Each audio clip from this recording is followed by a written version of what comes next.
The world told Elias he'd never be enough. Born an Omega in a society obsessed with perfection, his defective scent, barely detectable, a faint whisper of cedar, marked him as broken from birth. But when he locked eyes with Caleb, the town's golden alpha, everything changed. Elias Weaver clutched his worn sketchbook, his pencil trembling as he sat on the edge of Maplewood Park's oldest bench. The small town of Haven Ridge, Connecticut, buzzed with autumn's energy, kids chasing each other through piles of crimson leaves, couples strolling hand in hand under the golden canopy. Elias, 24, felt like an outsider in his own skin. His dark hair fell messily over his forehead, and his brown eyes scanned the park warily, always expecting judgment. As an Omega, he was supposed to radiate allure, a scent that drew alphas like moths to a flame. But his scent was faint, a defect that made him invisible to most and a target for pity or scorn. They say you'll never bond, his mother had whispered when he was 16, her voice heavy with sorrow. No alpha wants a broken Omega. Those words had carved themselves into Elias's heart, a mantra he couldn't escape.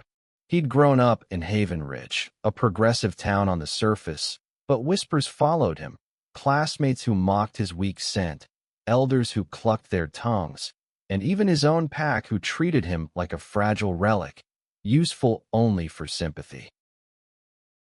Today, though, something felt different.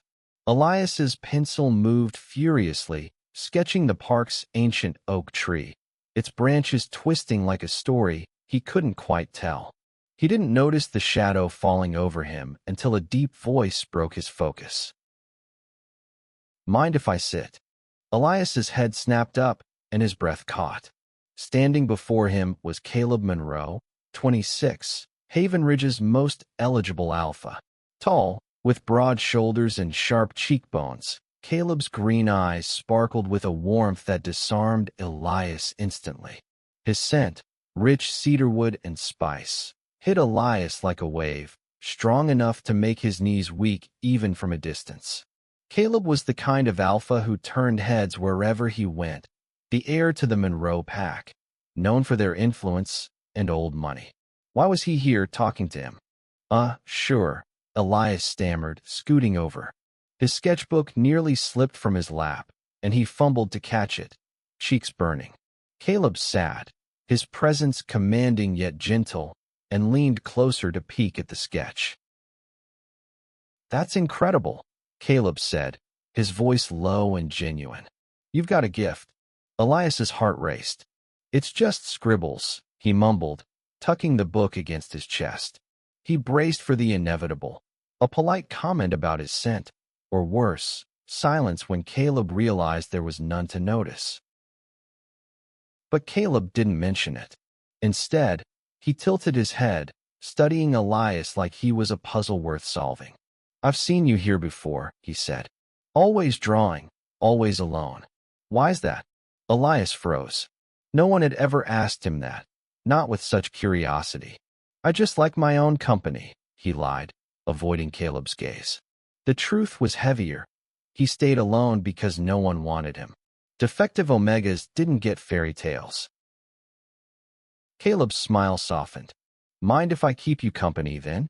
Elias's world tilted. Was this a prank? A dare? Alphas like Caleb didn't notice Omegas like him. Yet, as the sun dipped lower, casting a golden glow over the park, Caleb stayed. They talked about art, music, the way Haven Ridge's river sparkled at dusk. Caleb laughed at Elias's dry humor, and Elias found himself smiling, really smiling, for the first time in years. As they parted ways, Caleb's hand brushed Elias's, lingering just long enough to send a shiver down his spine. "See you tomorrow, Elias," Caleb said, his voice a promise. Elias walked home in a daze, the autumn air sharp against his flushed cheeks. For the first time, he wondered if the world had been wrong about him. The next week was a whirlwind. Caleb found Elias every day, whether at the park, the local coffee shop, or the library where Elias worked part-time shelving books. Each encounter chipped away at Elias's walls. Caleb was relentless, not in the aggressive way alphas often were, but with a quiet intensity that made Elias feel seen. He noticed things others didn't. The way Elias's eyes lit up when he talked about art, the way his fingers fidgeted when he was nervous. And he never once mentioned Elias's scent. But doubt gnawed at Elias. Haven Ridge wasn't as open-minded as it seemed. Whispers followed them. Pack members who disapproved of Caleb, the Monroe heir, wasting time on a defective Omega. Elias overheard them at the library. What's he doing with that one? He could have any Omega in town. The words stung, but worse was the fear that Caleb might agree. One evening, as they walked along the river, Caleb stopped abruptly. The moonlight cast shadows on his face, highlighting the intensity in his eyes. "Elias," he said, stepping closer, "I need to tell you something." Elias's stomach dropped. This was it. The moment Caleb would admit this was all a mistake. "What?" he asked, voice barely above a whisper. Caleb took his hand, his grip firm but gentle. "I don't care what anyone says. I don't care about your scent, or what they think an Omega should be.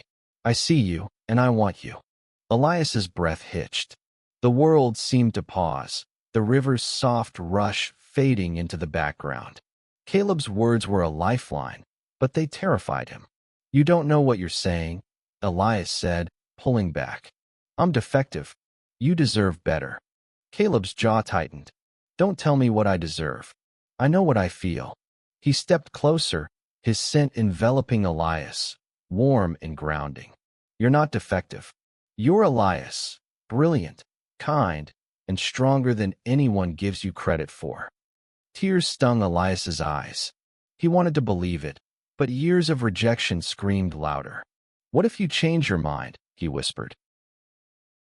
"I won't," Caleb said, his voice fierce. He cupped Elias's face, his thumb brushing away a stray tear. "Let me prove it." Before Elias could protest, Caleb leaned in, his lips brushing Elias's in a kiss that was soft, tentative, and then deepening with a hunger that made Elias's knees buckle. The world melted away, leaving only the warmth of Caleb's touch, the certainty in his kiss. But as they pulled apart, a shadow moved in the trees. Someone was watching. The shadow in the trees wasn't a coincidence. Haven Ridge's pack had eyes everywhere, and Caleb's family was no exception. As Elias and Caleb's connection deepened, the town's whispers turned into a storm. Elias couldn't shake the feeling of being watched. The kiss by the river had ignited something in him, a spark of hope he hadn't dared to feel before, but it also made him a target. The next morning, as he shelved books in the library's quiet stacks, he overheard two pack elders talking in hushed tones. "Caleb's making a fool of himself," one said, her voice dripping with disdain. "An Omega like that? He's throwing away his future. He'll come to his senses," the other replied. "The Monroes won't let this stand." Elias's hands shook as he slid a book onto the shelf. He wanted to scream, to tell them they were wrong, but the weight of their words pressed down on him. He was still the defective Omega, the one no one wanted. Caleb's affection felt like a dream he'd wake up from any moment. That afternoon, Caleb found him at the library, his usual grin replaced by a tense expression. "We need to talk," he said, pulling Elias into a quiet corner. "My family knows about us." Elias's heart sank. The Monroes were Haven Ridge's most powerful pack, their influence woven into every corner of the town. Caleb's father, Marcus, was a traditionalist, obsessed with lineage and strength. An Omega like Elias was the last thing he'd approve of. "What did they say?" Elias asked, dreading the answer. Caleb's jaw clenched. "They want me to stop seeing you. They think you're not enough." He spat the words like they burned his tongue. "But I told them I don't care. I choose you." Elias's chest tightened. "Caleb, you can't just. Your family. Your pack. They'll never accept me. Then they don't get to decide my life, Caleb said fiercely. He took Elias's hands, his grip steady. I'm not giving you up. The words were a balm, but they didn't erase the fear. That evening, Elias met Caleb at a diner on the edge of town, a retro spot with neon signs and checkered floors. They sat in a corner booth, sharing fries and stealing glances, but the tension lingered. Elias couldn't shake the feeling that they were being watched. He was right. Halfway through their meal, a tall figure slid into the booth across from them. It was Lena, Caleb's older sister, 30, with the same green eyes, but none of his warmth. Her scent, sharp and commanding, filled the air, making Elias shrink back. Caleb, she said, ignoring Elias, you're making a mistake. Father's furious. He's talking about cutting you off if you don't end this. Caleb's eyes narrowed. He can try. I'm not a kid he can control anymore. Lena's gaze flicked to Elias, cold and assessing. You're dragging him into this mess, she said, her tone clipped. You think you're helping him, but you're putting a target on his back. Walk away before it gets worse. Elias's stomach twisted. He wanted to speak, to defend himself, but the words wouldn't come. Lena's presence was suffocating, a reminder of the world that rejected him. After she left, Caleb reached for Elias's hand. Don't listen to her, he said softly. She's just parroting our father. But Elias couldn't shake Lena's words. That night, alone in his small apartment, he stared at his sketchbook, unable to draw. The pages were filled with sketches of Caleb, his smile, his eyes, the way he leaned closer when he spoke. But doubt crept in. Was he worth this fight? Could he really be enough for someone like Caleb? The next day, things escalated. Elias was leaving the library when a group of young alphas cornered him in the parking lot. Their leader, a burly man named Derek, sneered. Heard you're playing with the big leagues, Omega. Caleb's slumming it, huh? Elias's fists clenched, but he kept his voice steady. Leave me alone. Derek stepped closer, his scent overwhelming. You're nothing. He'll ditch you when he's bored. Before Elias could respond, a familiar figure appeared. Caleb, his eyes blazing, shoved Derek back. Back off, he growled, his alpha presence radiating danger. The other alphas hesitated, then scattered. Caleb turned to Elias, his expression softening. You okay? Elias nodded, but his heart was pounding. This is what Lena meant, he said quietly. I'm pulling you into a fight you don't need. Caleb's hand found his, grounding him. You're worth every fight. That night, they found refuge in a quiet meadow outside town, lying on a blanket under the stars. Caleb traced circles on Elias's palm, his touch gentle but electric. I've never felt this way before, Caleb admitted. You make me want to be better. Elias's throat tightened. I'm scared, he confessed. What if I ruin your life? Caleb pulled him close, their foreheads touching. You're not ruining anything. You're giving me something to fight for. As they kissed, the world felt right for a moment. But in the distance, headlights flashed. Someone was coming. The headlights cut through the night, a warning that their sanctuary wasn't safe. Elias and Caleb's fragile happiness was under siege, and the battle was just beginning. The car screeched to a stop, and Marcus Monroe stepped out, his imposing figure silhouetted against the headlights. At 55, Caleb's father was a towering alpha with graying hair and a presence that demanded obedience. His scent, bitter oak and iron, made Elias's instincts scream to run. Caleb, Marcus barked, his voice cutting through the quiet meadow. Get in the car. Now. Caleb stood, shielding Elias. I'm not going anywhere. Marcus's eyes narrowed, flicking to Elias with disdain. You, he said, his voice dripping with venom. You're the reason my son's throwing away his future. Elias's heart pounded, but he forced himself to stand. I'm not trying to. Quiet, Marcus snapped. You're nothing. A defective Omega with no place in our pack. Caleb's fists clenched. Don't talk to him like that. Marcus stepped closer, his alpha aura suffocating. You think you can defy me? The Monroes have a legacy to uphold. You will bond with a proper Omega, not this. Elias flinched, the words slicing through him. He wanted to disappear, but Caleb's hand found his, anchoring him. I choose Elias, Caleb said, his voice steady despite the tension. And if you can't accept that, you're the one losing me. Marcus's face darkened. You'll regret this. He turned and left, the car's taillights fading into the night. Elias's knees buckled, and Caleb caught him, pulling him into a tight embrace. I'm so sorry, Caleb whispered. I won't let him hurt you. But the damage was done. The next day, Haven Ridge buzzed with gossip. The Monroes had issued an ultimatum. Caleb would end things with Elias, or he'd be cut off from the pack and their fortune. Elias overheard it at the coffee shop, where patrons didn't bother lowering their voices. He's throwing away everything for that Omega, one said. Poor Caleb. He's too young to know better, another added. Elias wanted to scream that he wasn't a mistake, that Caleb's choice wasn't a whim. But the weight of the town's judgment was crushing. He started avoiding Caleb, hoping distance would protect them both. He buried himself in his sketches, drawing scenes of a world where he wasn't defective, where love didn't come with a price.